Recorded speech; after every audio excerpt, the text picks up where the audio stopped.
Bismillahirrahmanirrahim. Assalamualaikum warahmatullahi wabarakatuh. Alhamdulillahirabbil alamin. Wal 'aqibatu lil muttaqin wa la 'udwana illa 'alal zalimin. Asyhadu an la ilaha illallah wahdahu la syarika lah. Wa asyhadu anna Muhammadan abduhu wa rasuluhu an-nabiyyul amin. Allahumma shalli wa sallim wa barik ala sayyidina Muhammadin wa ala alihi wa ashabihi ajma'in, amma ba'd. Subhanaka la ilma lana illa ma 'allamtana innaka antal alimul hakim. Allahumma anfa'na bima 'allamtana wa 'allimna ma yanfa'una warzuqna ilman yanfa'una. Allahumma la sahla illa ma ja'altahu sahla wa anta taj'alul hazna idza syi'ta sahla faj'al lana ya rabbana kulla syai'in sahlan muyassara. Allahumma inna na'udzu bika min ilmin la yanfa' wa min qalbin la yakhsha' wa min nafsin la tashba' wa min da'watin la yustajabu laha. Rabbi shrah li sadri wa yassir li amri wahlul 'uqdatam min lisani yafqahu qawli. Amin. Bapak-bapak, ibu-ibu dan saudara sekalian yang diberkati Allah Ta'ala, alhamdulillah malam hari ini kembali kita semua dimudahkan Allah untuk berkumpul bersama di Masjid Baitul Muttaqin, baik untuk mengerjakan kewajiban sholat maghrib berjamaah maupun mempelajari kajian sirah Nabi Muhammad sallallahu alaihi wasallam. Mudah-mudahan yang kita lakukan bersama ini Bapak Ibu menjadi pemberat timbangan amal soleh kita nanti, menjadi penyebab datangnya keberkahan, rahmat, barokah. Barokah sama keberkahan sama ini. Menjadi sebab munculnya keberkahan, rahmat, ridho dan ampunan dari Allah bagi kita semua, dan menjadi wasilah kita semoga nanti bisa berkumpul bersama Rasulullah dalam surga Firdaus yang paling tinggi tanpa azab maupun hisab. Amin. Kenapa kita harus mempelajari sirah, Bapak Ibu sekalian yang dirahmati Allah? Jawabannya adalah sama. Kenapa dalam Al-Quran banyak sekali terdapat kisah. Jadi yang namanya sejarah itu terus berulang. Dan orang yang hebat adalah orang yang senantiasa mengambil ibrah, mengambil pelajaran dari sejarah orang-orang terkemuka yang sudah melewati kita terlebih dahulu. Makanya Allah Subhanahu wa taala pada akhir surat Yusuf berkata, "Laqad kana fi qasasihim ibratun liulil albab." Sungguh ada pada kisah-kisah mereka itu ibrah. Apa itu ibrah? Pelajaran liulil albab, bagi orang-orang yang cerdas. Maka haditsan yuftara, itu sama sekali bukan haditsan yuftara, bohong belaka, bukan. Walakin tasdiqal ladzi baina yadayhi, tetapi itu membenarkan apa yang ada di depan atau di hadapan Muhammad sallallahu alaihi wasallam. Nah, seperti itulah mengapa kita mempelajari sirah Nabi Muhammad sallallahu alaihi wasallam. Sekarang kita baca fit thariqi ilal Madinah, dalam perjalanan menuju kota Madinah. Pengarang kitab rahimahullah berkata, wahina khamadat narut talab, ketika api pencarian sudah padam. Pencarian apa Bapak Ibu ini? Pencarian Rasulullah sallallahu alaihi wasallam. Rasul sallallahu alaihi wasallam ketika beliau keluar dari kota Makkah itu beliau bermalam di gua mana? Gua Tur. Berapa bulan? 3 hari. Ya. Jadi beliau bermalam 3 hari di Gua Thur, Bapak Ibu. Setelah 3 hari ini, ketika api pencarian padam dan pemeriksaan juga sudah mulai berkurang, emosi orang-orang kafir Quraisy juga merendah, maka Rasul Shallallahu Alaihi Wasallam bersama sahabatnya, siapa namanya? Abu Bakar radhiyallahu anhu, bersiap-siap melanjutkan perjalanan ke kota Madinah. Wa kana qad istajara Abdullah ibn Urayqit al-Laitsi. Sebelum itu keduanya sudah menyewa Abdullah bin Urayqit al-Laitsi. Dia ini penunjuk jalan dan ahli peta. Abdullah bin Urayqit waktu itu masih kafir. Waktu itu masih kafir, tapi meskipun kafir, Nabi Muhammad Shallallahu Alaihi Wasallam dan Abu Bakar itu percaya sekali kepadanya. Jadi meskipun kafir, Bapak Ibu, kadang orang-orang itu beda. Sama-sama kafirnya, ada kafir seperti Abu Thalib, sama-sama kafirnya ada kafir seperti Abu Jahal. Nah, jadi jangan dipukul rata sama semua. Ada orang kafir itu baik. Makanya untuk orang kafir yang baik, yang tidak macam-macam, doakan semoga Allah Subhanahu Wa Taala memberinya hidangan. Memberinya hidayah. Ya paling tidak, kalau panjenengan tidak berani mengajaknya masuk Islam secara langsung, nanti besok ketika ditanya Allah Taala, hei Pak Irman, itu sampean dari toko Kristen gak atau dinasihati? Kan bisa jawab, kalau sampean berdoa ya Allah biar dia mendapatkan hidayah.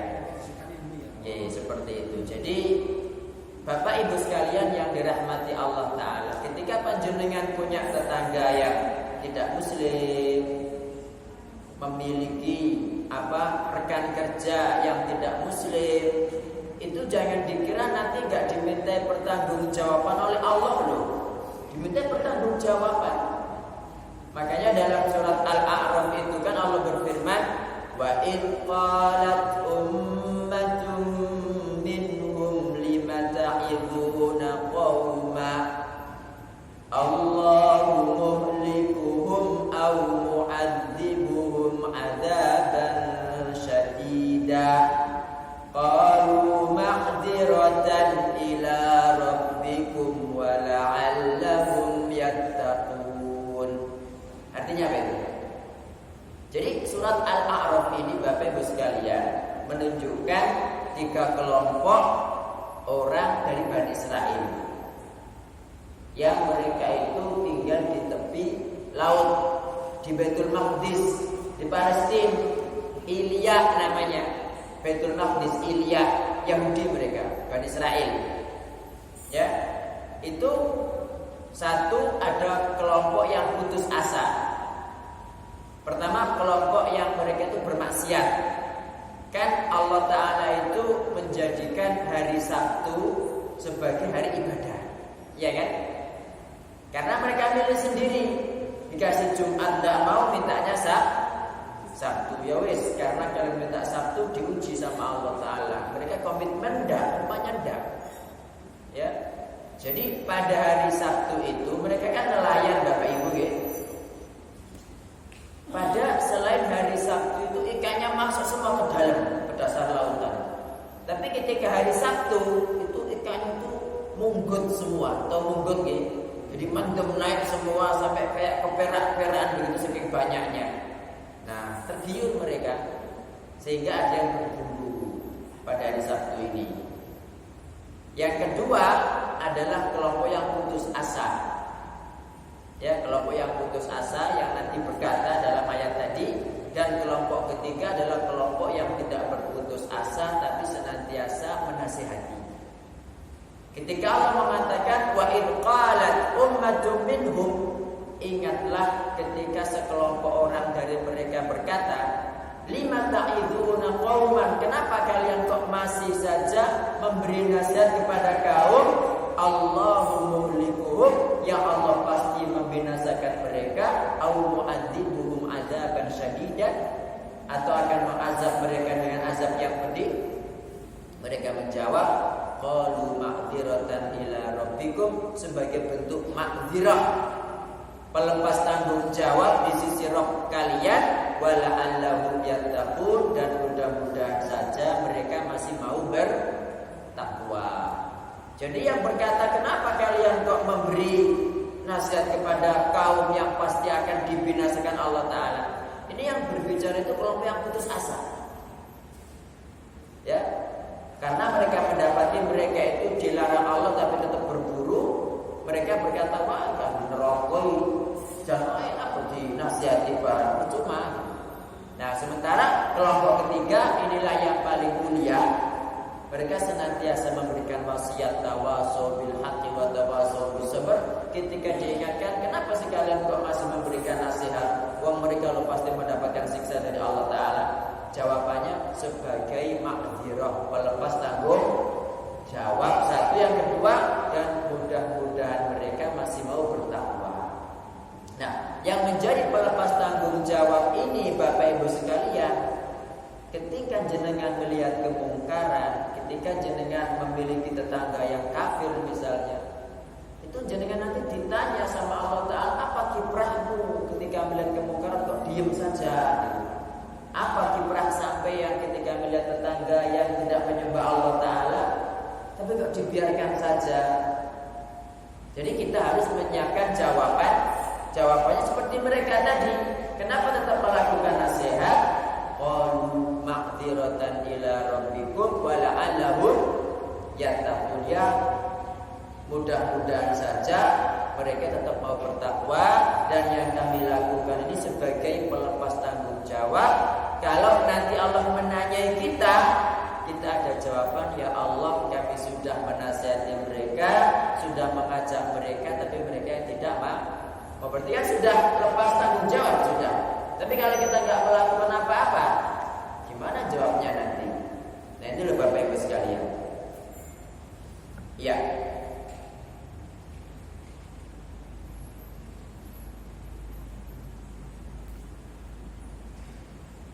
Jadi kalau ada orang kafir, lebih baik doakan Bapak Ibu. Semoga Allah memberikan hidayah kepadanya, ya. Jadi doakan semoga diberi hidayah, bukan mendoakan semoga Allah mengampuni. Oh, udah masih kafir kok. Jadi doakan semoga Allah membuka hatinya, ya. Didoakan, di samping juga dibaiki, gitu kan? Ya, karena manusia itu kan kalau dibaiki terus bisa menjadi baik, insya Allah begitu. Nah, kemudian Abu Bakar dan Nabi Muhammad SAW ini menyerahkan kendaraan mereka kepada Abdullah bin Uraiqin.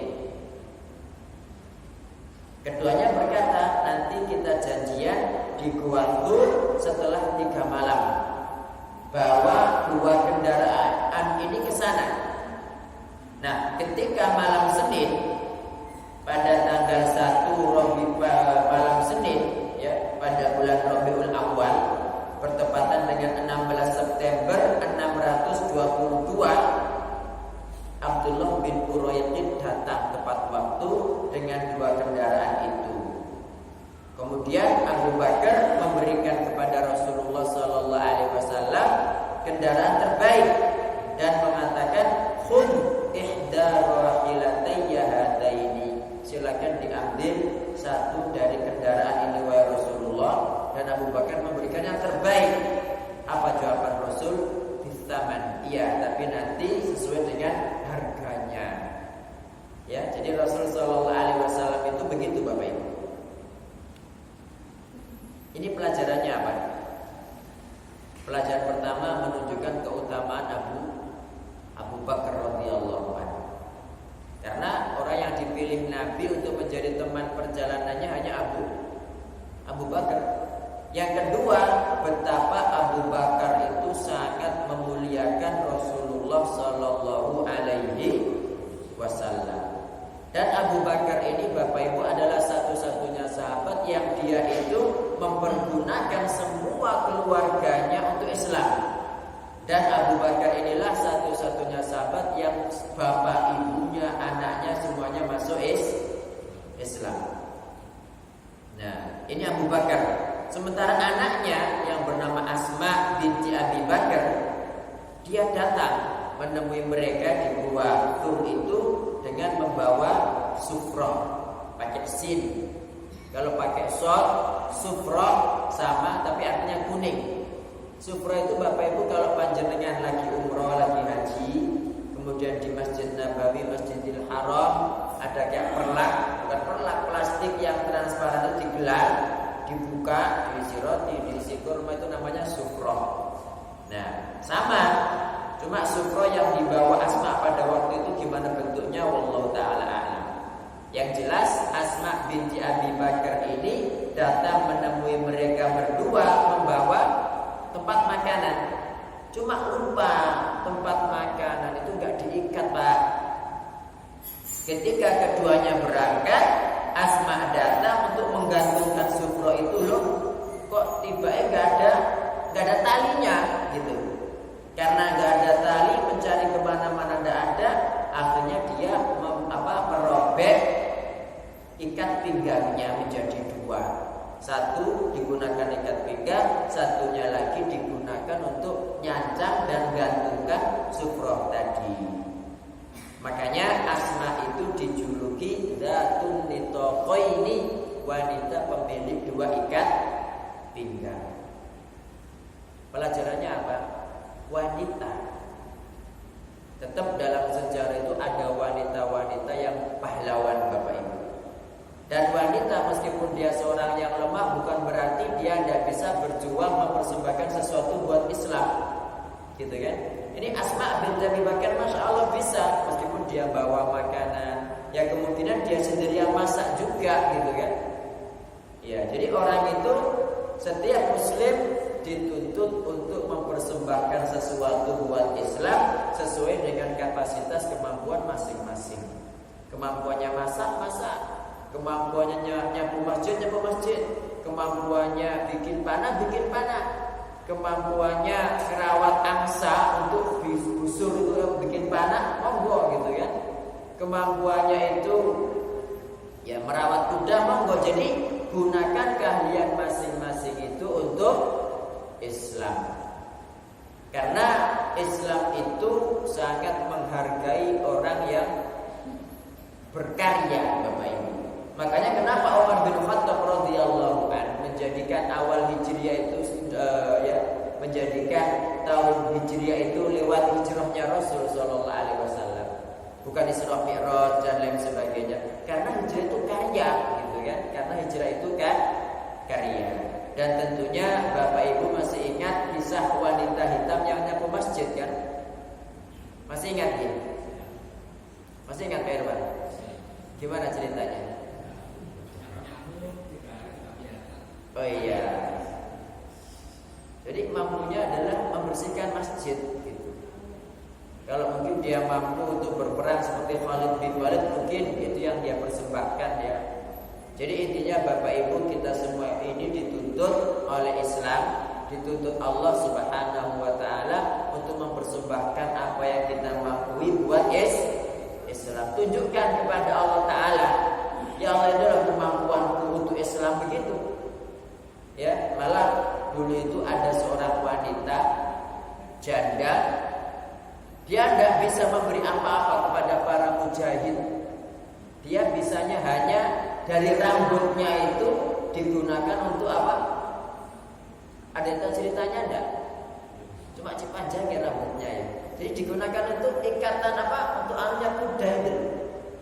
Nah, dia punyanya itu, makanya dia buat dipintal sehingga diberikan untuk anunya kekangnya kuda. Itu seperti itu karena saking pinginnya memberikan persembahan buat Islam.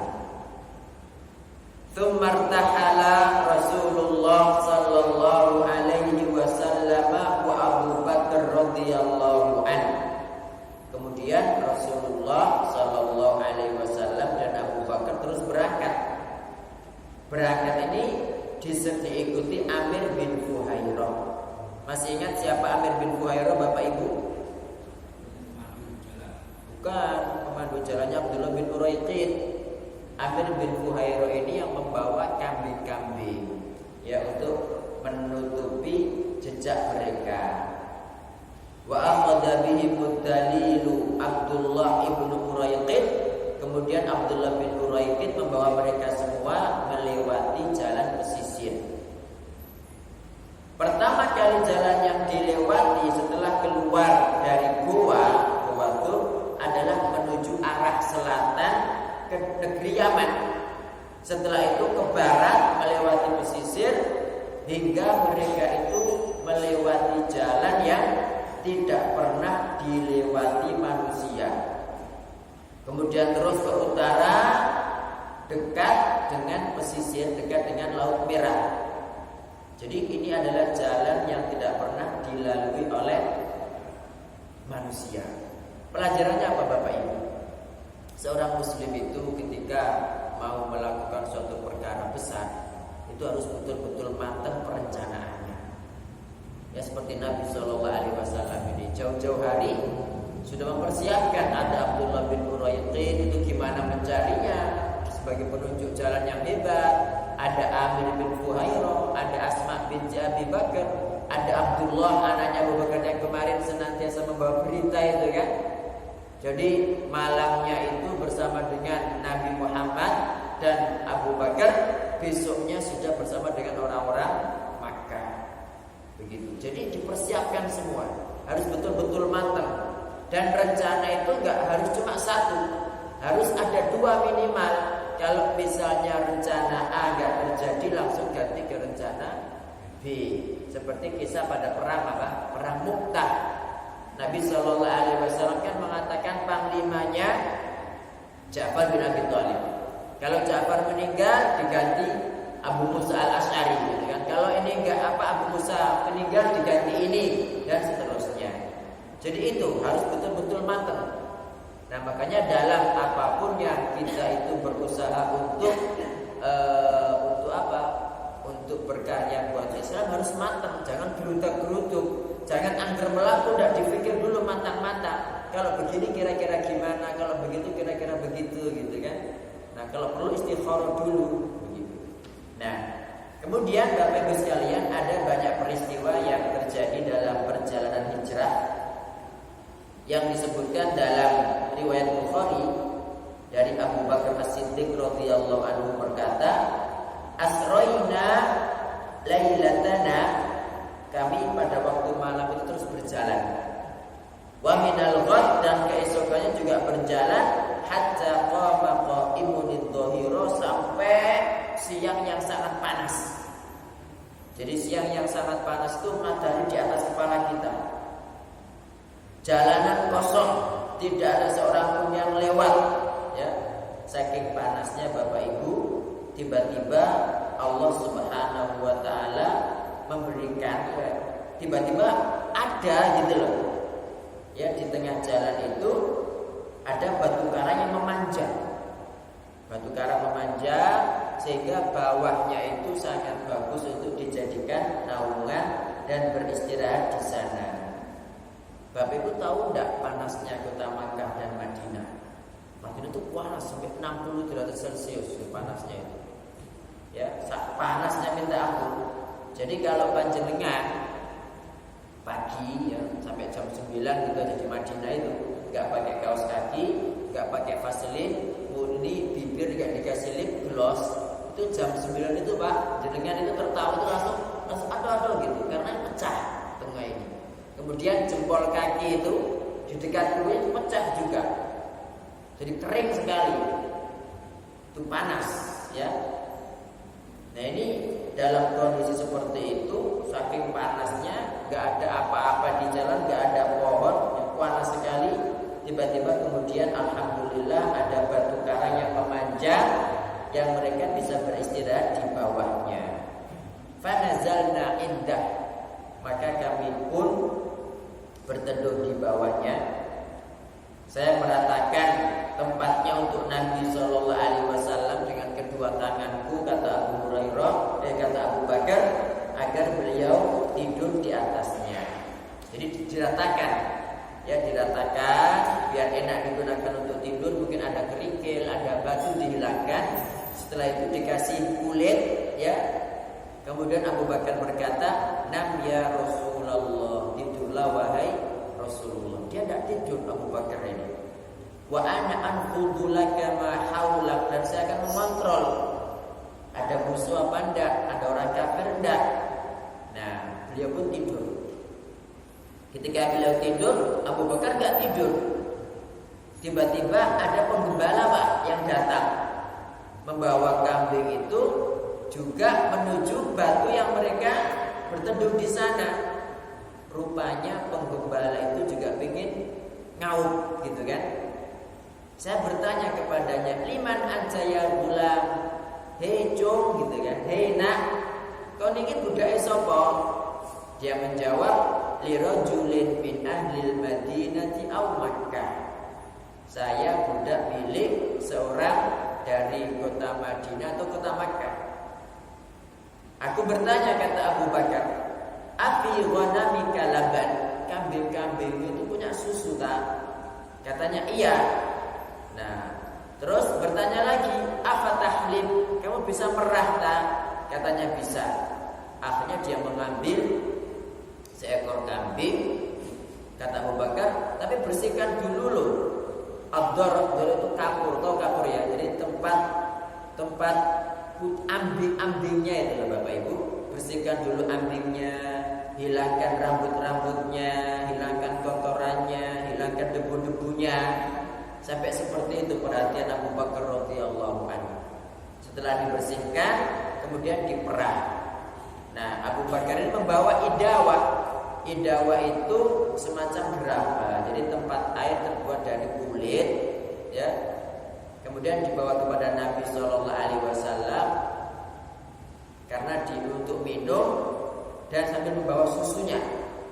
Nah, setelah itu kata Abu Bakar, saya datang kepada Nabi Shallallahu Alaihi Wasallam, tapi beliau lagi tidur.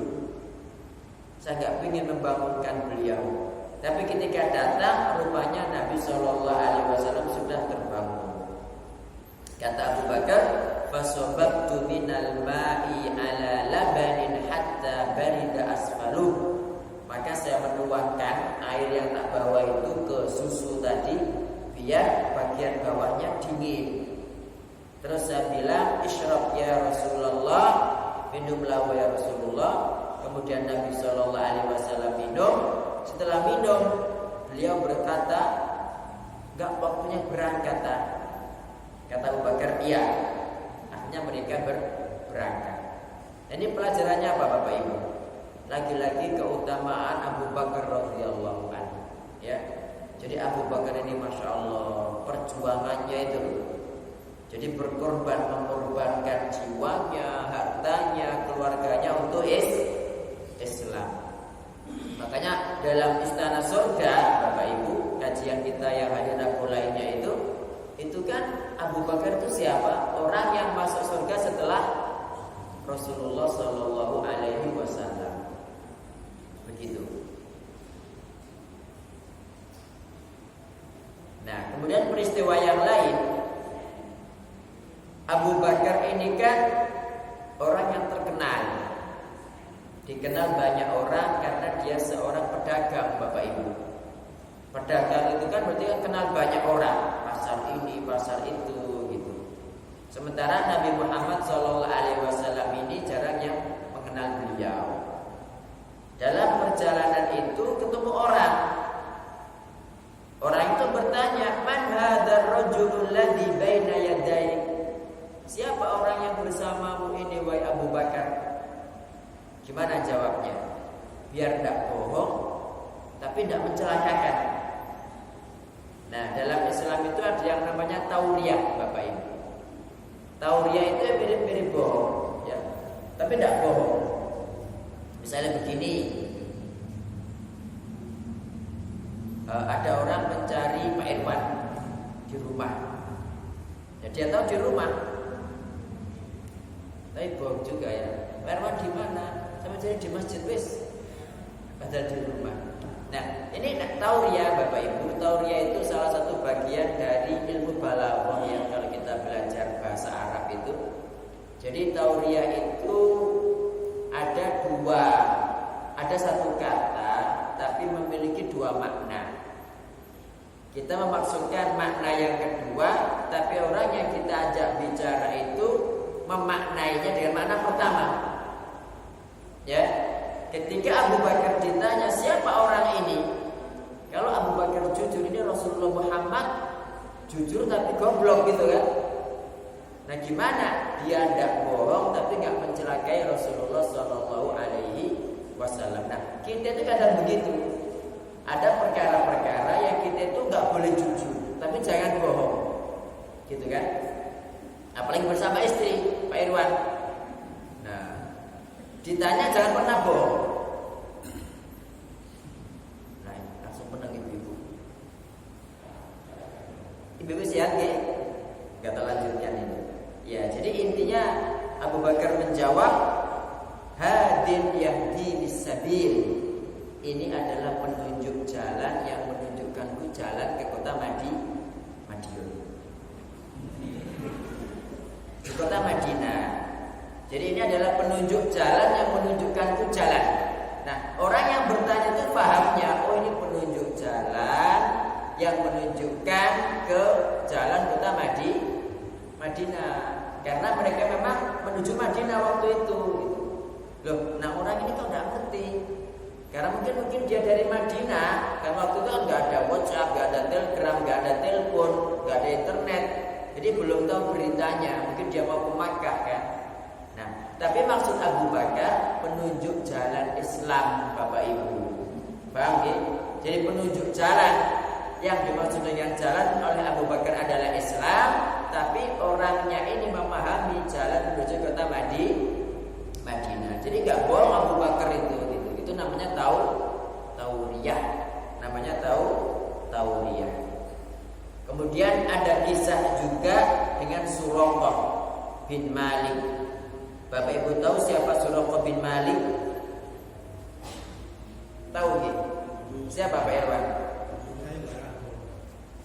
Iya, jadi Suraqah bin Malik ini kita bacakan ya. Rasulullah Sallallahu Alaihi Wasallam kan dicari ada sayembara macam-macam. Nah, Suraqah ini berkata, tatkala aku sedang duduk di majelis kaumku Bani Mudlij, ya, datanglah seorang laki-laki dari mereka, ya, dan berkata, wahai Suraqah, baru saja aku melihat para musuh di pesisir. Aku kira itu Muhammad dan sahabatnya. Kata Suraqah, aku tahu itu adalah Muhammad dan sahabatnya. Tapi aku berkata, itu bukan Muhammad, tapi itu si fulan dan si fulan yang memang lagi lewat sana. Nah, tujuannya apa? Biar dia yang bisa menangkap. Kata Suraqah, kemudian aku berada di majelis itu sesaat, lalu berdiri dan masuk. Lantas aku menyuruh budak wanitaku agar mengeluarkan budakku diam-diam yang berada di belakang bukit. Lalu dia menahannya untukku. Selanjutnya aku mengambil tombakku, lantas keluar melalui bagian belakang rumah. Nah, intinya kemudian Suraqah ini berangkat mengejar Nabi Muhammad Shallallahu Alaihi Wasallam. Ketika mendekat, ya, dia itu mau memanah. Tapi sebelum mana itu diundi dulu, mengundi nasib, ya. Dia yang pakai, kalau misalkan kayak orang Cina itu kan dikopiok gini apa yang keluar gitu loh. Itu wa antas taqsimu bil azlam, kan dilarang sama Allah Taala. Nah, Suraqah ini melakukan itu, tapi yang keluar itu kok tidak saya sukai katanya. Ya wis, saya tidak mempercayai undian ini. Saya enggak undi nasib ini saya enggak percaya. Hanya dia terus mengejar Nabi Muhammad Shallallahu Alaihi Wasallam. Benar, ketika dia hampir mendekati Rasulullah Shallallahu Alaihi Wasallam, tiba-tiba kudanya ambles kakinya, Pak, dalam gitu kan. Nah, langsung bangkit lagi. Ketika mendekat ambles lagi gitu kan, sampai seperti itu, sampai akhirnya Suraqah ini kemudian masuk Islam, ya, kemudian dia masuk Islam. Malah ketika dia balik itu, setiap orang yang lewat jalan situ itu dibilangi, oh Muhammad gak ada di sana, oh saya baru lewat situ kok. Nah, pelajarannya apa? Ketika kita berbuat baik kepada orang kafir, kan jelas-jelas sudah dekat mau mencelakai gitu kan, ambles, tapi Nabi Shallallahu Alaihi Wasallam dimaafkan, langsung dia mendapat hidayah. Sama seperti kisah Ta'fur dan lain sebagainya, Bapak Ibu. Jadi mari kita ini memperlihatkan akhlak Islam kita kepada non-Muslim itu, karena kadang-kadang mereka itu terkena pengaruh dari berita-berita di media sosial yang terkadang mencibir Islam, sehingga mereka melihat Islam itu kok buruk sekali begitu loh. Tapi ketika melihat faktanya kok kaum muslimin baik, itu bisa mengubah pola pikir mereka. Dan mudah-mudahan di samping doa panjenengan semua, dia mendapatkan hidayah dari Allah Subhanahu wa taala.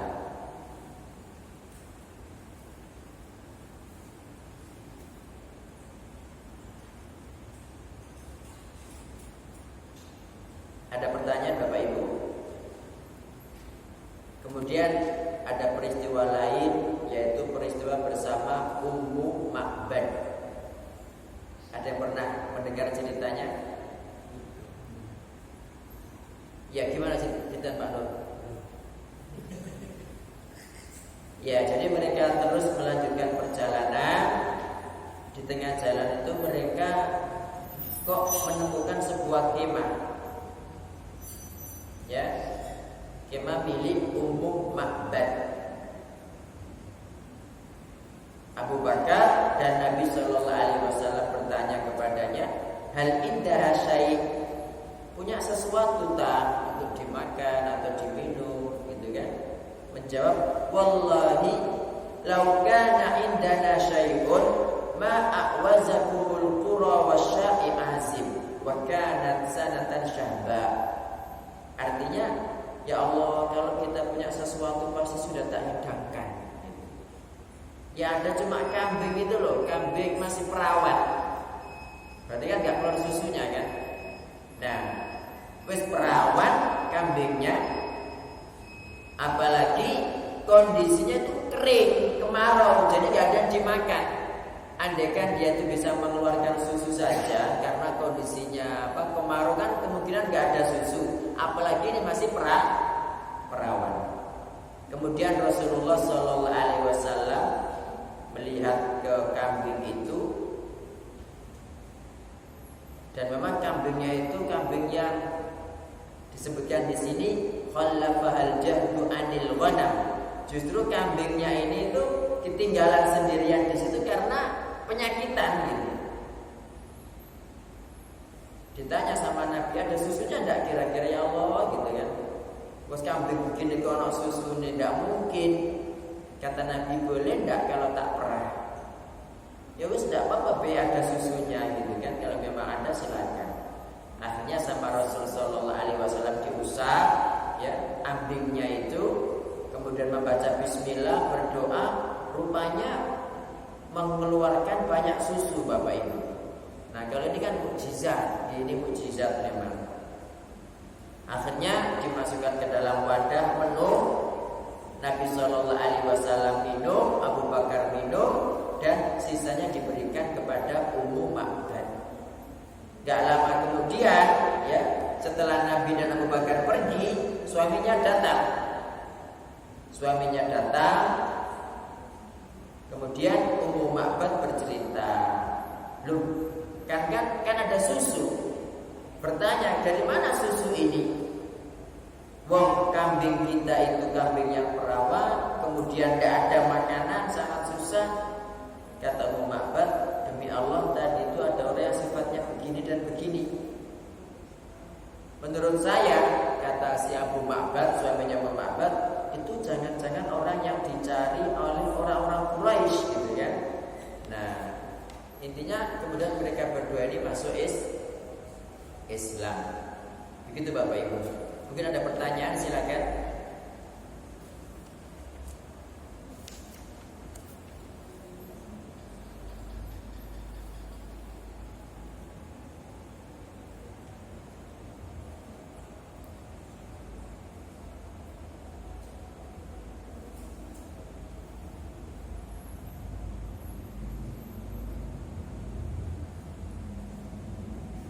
Oke, monggo. Kalau tidak ada maka saya tutup sampai di sini ya pertemuan kita. Jazakumullahu khairan atas perhatiannya, dan mari kita akhiri dengan doa. Allahumma shalli ala Muhammad wa ala ali Muhammad kama shallaita ala Ibrahim wa barik ala Muhammad wa ala ali Muhammad kama barakta ala Ibrahim fil alamin innaka Hamidum Majid. Allahumma qsim lana min khashyatika ma taqulu bihi bainana wa baina ma'asik, wa min ta'atika ma tuballighuna bihi jannatak, wa min al-yaqini ma tuhawwinu bihi alaina masa'ibad dunya, wa matji'na Allahumma bi asma'ina wa absarina wa quwwatina ma ahyaitana, waj'alhu al-waritha minna waj'al tha'rana 'ala man zalamana wansurna 'ala man 'adana wa la taj'al musibatana fi dinina wa la taj'al ad-dunya akbar hammina wa la mablagha ilmina wa la tusallit 'alaina bi dhunubina man la yakhafuka fina wa la yarhamuna wa la ila an-nari masiruna waj'al al-jannata hiya darana bi rahmatika ya arhamar rahimin. Allahumma alif baina qulubina wa aslih dhata bainina واهدنا سبل السلام ونجنا من الظلمات إلى النور وجنبنا الفواحش والفتن ما ظهر منها وما بطن وبارك لنا في أسماعنا وأبصارنا وقلوبنا وأزواجنا وذرياتنا وتب علينا إنك أنت التواب الرحيم واجعلنا شاكرين لنعمتك مثنين بها قابليها وأتمها علينا.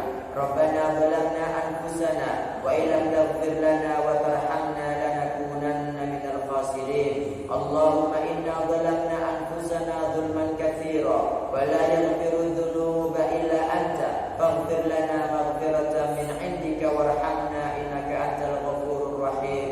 ربنا آتنا في الدنيا حسنة وفي الآخرة حسنة وقنا عذاب النار. وصل اللهم على سيدنا محمد وعلى آله وصحبه وسلم. سبحانك اللهم وبحمدك أشهد أن لا إله إلا أنت أستغفرك وأتوب إليك. والسلام عليكم ورحمة الله وبركاته.